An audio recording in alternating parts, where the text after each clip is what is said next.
What is going on, guys? Welcome back to my channel. Today, as you can tell, we're in a different setting. We're in my car. It's a little bit different of a video. Usually I do like analytical videos, but this is more of like a psychology / mentality type of video. I was in a Zoom class. I can show you guys real quick. I'm just kind of chilling in my car in a Zoom class. My professor canceled the class and put it on Zoom, and now I'm just at school for no reason. So I was like, okay, I might as well just make a quick video. And this video is really about dealing with your emotions post-trade. So more of like if you had a losing day and then you're feeling like bummed out, or like me, if you had an opportunity to make a lot of money and you missed out on it, you just feel like you lost that money. So essentially, like if you miss out on a $10,000 trade, you feel like, oh, I lost $10,000, even though that's not the case. You just weren't in that situation. Also, my class is about to end. I'm gonna quickly stop the video so I'm not the only one left in the Zoom meeting. Okay, so my class just ended, so I'm gonna make this video pretty quick because I am trying to go. My friend and I have an appointment at the Porsche dealership because he is going to be checking out some new cars. Just a quick background on him: he does kind of like e-commerce, I think, and FBA. I'm not too familiar, and he recently has been doing really good, and he's saved up a good amount of money, and he's looking to get a 911. We're just gonna be looking at some, but okay. So going back to the topic of the video.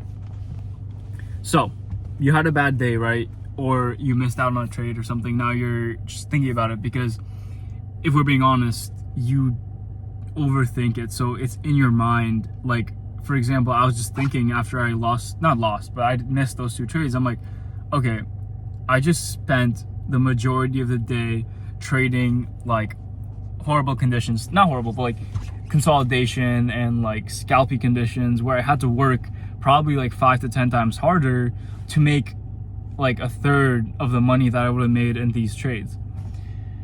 And there's nothing you can really do about that because it already happened. And in my case, it was kind of my fault, but like there was not much I could do about it at the same time. If you guys don't know, I had a phone call sometime in the trading day earlier, and that phone call was for a property manager for my investment properties. My investment properties have been getting a little bit out of hand. Like, I don't know about you guys, but here on the East Coast, it's been snowing a lot. So I've been working overtime trying to like figure out some companies to like plow and stuff. And I just don't want to deal with all that anymore. I mean, real estate for me was supposed to be more of passive income, and I don't want to be hands-on. I have a couple properties all near me, so I can physically be there, but at the same time, like I don't have a lot of time to it's just getting exhausting, right? And I feel like a good property manager would help me out here, and especially if I decide to get more properties. I have a friend in real estate who's hooking me up with these really good deals for multifamily units, and I'm in a good place to be able to purchase them, as far as like putting a big down payment and having a little mortgage and pulling profits from the units. But anyways, a little bit off topic, but I had a phone call with a property manager and I missed a trade. Like, I just couldn't stare at the charts. Either I stared at the charts or I focused on the phone call. I had to focus on the phone call. So I was talking to the guy, whatever, and we scheduled the meeting for later in the day. And that brings us to our second trade. And this one, I actually told the Discord, hey, there's a pretty good short opportunity here. There was some news going on with tariffs, and right before, it looked like a perfect short opportunity was setting up.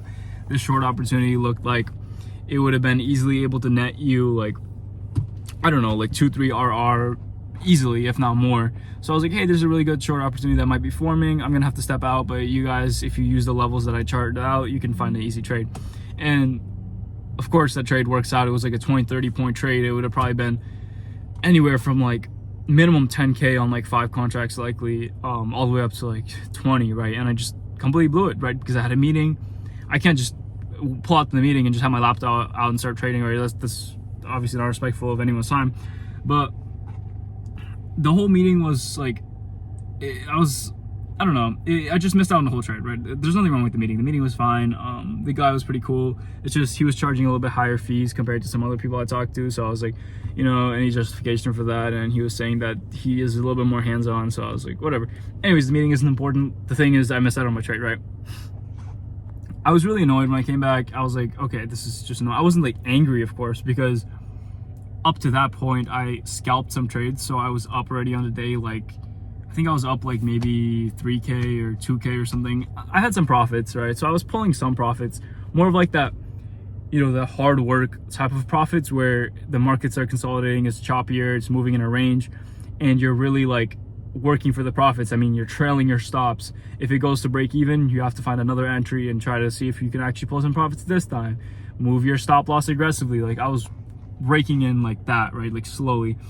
And I had like 2 wins, a couple break evens, and 1 loss throughout the day. And I just worked way harder than I would like. The sun's really getting in my face. Whatever. I just worked a lot harder than I would have liked to for the sum of money that I got. Versus if I just took those 2 setups, I would have been up like 10, 15, 20K within total trading time, probably like 30 minutes. And I could have just been done for the day. But no, I had to scalp for my profits all day. Part of that's also my fault because after I returned to the markets, I was a little bit irritated, right? I should have just called it, right? But no, I took a loss after that. So I ended up finishing off the day instead of like, I think I was total 5K up to that point. So I was down to like just over 4K minus contract fees, whatever. And I should have probably stopped trading after I was so irritated, but I was like, okay, whatever, let's look for a setup. And in my mind, we hadn't gathered enough liquidity for a move up end of day. But we did. It's just the time that we gathered liquidity, I was gone from the market. So in my head, I was missing that gap of information from when I was trading to when I came back. There was like that gap of filled liquidity and gathered liquidity and a bullish push to the upside. And it was just clear. Like I'm looking at the charts right now, like, or I just looked at them a little bit ago. I'm like, you're so stupid. Even when you came back, you could have taken a long. But again, I wasn't in the right mindset. I was a little bit annoyed. And I just missed out on some trades because of that. And it is what it is, right? I still pulled profits for a day. I can't be ungrateful because I could have lost money. I could have pulled no profits, but I managed to pull profits today. And I guess I really want to make this video just to let like people know, especially beginners, like if you have days like this where you miss out on a trade or you lose money, you start to feel like giving up. And there's this like idea that, like, I'm not sure if it's like imposter syndrome or whatever it's called. I don't know if that's the best term for trading, but there's that idea where you're like, maybe I'm not cut for this or whatever. And I had that feeling a lot, especially like a couple years ago when I first started trading, and this would happen to me more often. Instead of missing out on trades, it would be mostly losing. And I'd be like, wow, okay, so I just lost money there. I could have made money here, but instead I did this and I lost money, right? Like, and the thing is, you can't think like that because you can't control the future. Even if you had an A+ 99% win rate set up just right in front of your face, it doesn't guarantee that it's going to hit. Like there's a 1% chance that your setup fails, and it fails. Like it happens, right? Like you did your best for that setup. You did your personal best, right? Like my personal best is different from your personal best, and it's different from his personal best. Like everyone has their personal best, and you know, you tried and it didn't work out, and that's okay. And the one thing you have to do is you have to accept that, because you can't just forget about it. If we're being honest, as humans, you can't really just like forget about something like that. Like I missed out on like $10,000. Like how am I gonna forget about that, right? Like it's just on my mind. But what I have to do is, moving forward to the next day, I have to either apply mistakes I learned from that day, and if there were no mistakes made, like for example today, the one mistake I made was I just had this gap in my mentality where I just had this like visual in my head for the trade, but I didn't really like reference the charts because I was thinking, oh, we didn't fill liquidity, we need to fill liquidity. We did fill liquidity. You just missed out on the liquidity fill. Like, you know, it's just like I had that mental hiccup because I was trading, and then I did something completely not related to trading but still related to like finance, whatever, and I come back into the charts again. So I kind of just missed out on that area, right?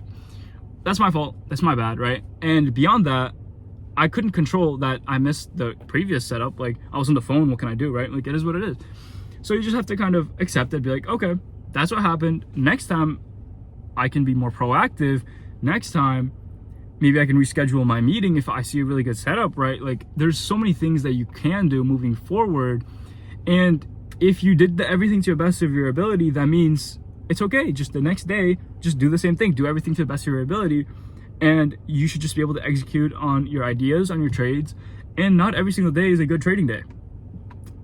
This past Tuesday, I got a couple messages. I didn't trade on the Tuesday, but people traded the Tuesday and the whole day was chop. I think we closed where we opened, and people are like, I think I had like at least two people message me saying, I lost every single trade on Tuesday. And I was like, why were you in a point where you were still trading? Like, I'm not sure how many trades this one person took. I'm not gonna like dox him, but I think he took like 5 trades. And I was like, so you took 2-3 trades and it wasn't working in your edge and you continued to trade? Like, I don't understand that. When you reach your max drawdown, why didn't you step out? Why, after multiple losses, and you see we're in such a tight range that your risk to reward that you're trying to trade is likely not going to hit, because we're not moving in a big range, so you don't have the ability to even pull profits from there because your stop loss is close. So there's a way higher chance for your stop loss hitting, especially in consolidated markets. And yeah, so like, you don't have to trade every single day. Not every single day has to be profitable, and you don't have to catch every single setup either. And it's okay. And what you should do is you should just either learn from your mistakes, and if no mistakes were made, just move on to the next day, clear your mind, whether you just go grab dinner with your friends, you go hang out with your girlfriend, whatever it is, right? Like today I'm gonna go look at cars with my friend. We're gonna probably test drive some cars. So it's just gonna be off my mind. Tomorrow is another trading day. I don't really trade on Fridays because I'm really swamped Fridays and Tuesdays, but you know, I might trade tomorrow if I see a really nice setup, or I might not trade. But it's okay. Every day is a new day when it comes to trading, and you can't get caught up on your past trades. You can't get caught up on your past setups. Like, you can't get married to this idea or this bias or anything. You have to learn to just accept what happened and then move on to the next thing. And the next thing for trading is the next trade, the next setup, the next day, right? You have to move on, because you can't go back in time to change. You can't just go back in time and enter that trade. It's not possible, right? So what is possible? Learning from your mistakes, moving on, and then starting your next day. Because if you don't start your next day, let's say, I hope none of you guys quit, but like if you quit trading, you won't have that next opportunity. And that's where that statistic comes into play. I don't know what it is, like 98% of traders are like unprofitable or something, or 98% of traders fail. It's because 98% of traders just give up at a certain point instead of pushing through it. And if you never get to that point where you're profitable, or you never like see the markets in a nice way, you're just gonna be stuck there forever, and you're not gonna be able to progress. On a side note, I'm looking to get a new car. I don't know if any of you guys are car guys, or you guys have the cars I'm looking into. I'm looking into a G80 M3, G82 M4, a Porsche 911 Carrera 4S, and a Carrera 4 GTS. Those are the 4 cars I'm looking into. Pros and cons of all of them, they exist. The BMW's easily tunable, very powerful, pretty affordable too. I think the BMWs are like 80 to 100K. The Porsches probably go like 130 to 150K for the newer ones. So there's probably pros and cons. Some of you guys probably owned all of them, and just let me know if you did. Send me a message on Discord. Wow, my video just got really dark. Okay, that's a little better. But yeah, like right now, let me show you my car. This is my current car. It's nothing fancy. It's a Mercedes. I'm not complaining, of course. It's a nice car. It's lasted me pretty well. It doesn't give me any major problems. I have almost 50,000 miles on it. I like to get a new car usually around 60 to 80,000 miles. So that time is coming up. In a year or two, I'm gonna need to get a new car, and I'm looking to get a sportier car. I have 2 cars right now. I have this one, and I have a new Camry. The Camry is kind of like that backup car. I actually got it because this car was in the shop for like 2 months, not related to like mechanical issues. Someone crashed into me. It was in the shop forever. I need to get like a cheap car, like relative. So the Camry existed. It was like 0% APR for like 36 months or something. So it was a really good deal. And I was like, okay, this could be like my backup car. So I got that car. But I'm probably gonna hold on to the Camry. This car I'll probably sell for my next car. If you guys want to take a quick look from the outside to get a perspective, It's nothing fancy. Again, dark blue. Well, there you go. Dark blue tints. Tints just for privacy, and I keep like my MacBook in my car. I keep like my laptop. I mean, my iPad in here. I keep my wallet and stuff. And then sometimes I'm in my car, like, you know, on my laptop, and I want some privacy. Thing is, like, if you don't have tints, I heard that people robbers avoid cars with tints just because they don't know if someone's in the car or not. And I figured, since I keep, like, you know, valuable stuff in my car, I'd get tints in my car. Went a little bit off topic at the end there, but that kind of just shows, like, I'm kind of moving on to a new thing. I'm kind of over, like, today as a trading day. It was just a little bit annoying, but it is what it is, right? I'm kind of excited to look at these cars with my friend. But yeah, if you guys have any I guess concerns, questions, send me a Discord message. I might take a little bit longer to respond. I've been really active with my elite members in the group, and that you guys have been messaging me a lot. I'm gonna get through messages today. If I post this video today, it's relevant, but otherwise not. I'm probably gonna get through messages today and tomorrow. Tomorrow I don't really trade Fridays again, but I'll be getting through messages intraday. I got a lot of messages today asking about like setups and a bunch of things. Some people did really good today because of that setup I mentioned, whatever. But if you guys have any tips for me as far as like my next car, like if you guys say, okay, like I've had a G80 M3 was horrible or whatever, or I had blah blah, and I had a 911 was amazing, like just let me know. If you, like, I'm pretty open to hearing stuff from people who own cars. And if you guys have like a nice car in mind, like a two-door coupe, 4-door like performance sedan, send me a message. I'm interested. I'm a little bit of a car guy. Like I've been getting into cars a little bit after I started trading. Got this car, and I'm looking to get like a little sportier car for my next car. But send me a message about it. Nothing super flashy though. Like I don't want like a Lamborghini. I don't want like a Ferrari. One of my friends has a Ferrari. I'm not sure the exact model, but everywhere we go, everyone is staring at his car. Number one, it's loud and it's bright red. It's like Rosso Corso, the color. I forgot what it is. Forgive me like if I'm butchering every pronunciation, but it is extremely annoying. Like people always taking pictures of his car. People are sitting on his car. They're staring. And I kind of want like a low-key car. Like a BMW is pretty low-key. Porsches are pretty low-key. They fly under the radar. I don't want to get bothered by cops anyways, right? I'm running tints, no front license plate. Like I don't want to give them another reason to try to pull me over if I'm driving a bright red Ferrari. Like, you know, like that's just gonna be horrible for me. But yeah, anything like low-key and performance, like let me know. I know there's like a CTSV if any of you guys have that. Some other cars, just let me know. There's some AMGs as well. But yeah, have a good one, guys. Just remember, if you feel like giving up when trading, just don't give up. If anything, take a break. Usually when you take a break, you come back better. And beyond that, that's about it. If you guys like this format of content, you can send me a message if you want like a topic to be covered that I didn't cover, like whether it is about trading or it's about like mentality when trading or managing trading with like other things in life. Like if you guys don't know, I'm a college student and I'm able to trade, invest, and go to college all at once, right? And I also, if you guys don't know, I have an internship at a hedge fund. I've had a couple. Like I've been able to manage all of it while trading. So like if you guys have any like questions about how to time manage when you have so many things going on, I can do a video on that as well. But I'm about to head out. I'm about to meet up with my friend in like 15-30 minutes. So have a good one, guys. Good luck with your trading if you trade tomorrow. And yeah,